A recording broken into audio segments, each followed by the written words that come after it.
Struggling to record that random bank interest or refund in Zoho Books? Learn the exact 11-click workflow to add other income correctly. I'll walk you through each click, from opening Zoho Books to saving your entry. Follow along. Let's start by opening Zoho Books. Click on Other Income. Select Bank Account. For this example, choose Master AI. Click Continue. Click on Select an Account. For example, pick General Income. Type in the amount. Add a description.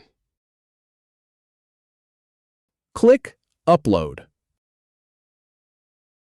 Hit Save.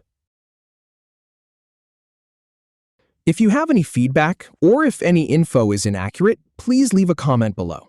We'll do our best to answer or redo the video if needed. Thanks for watching.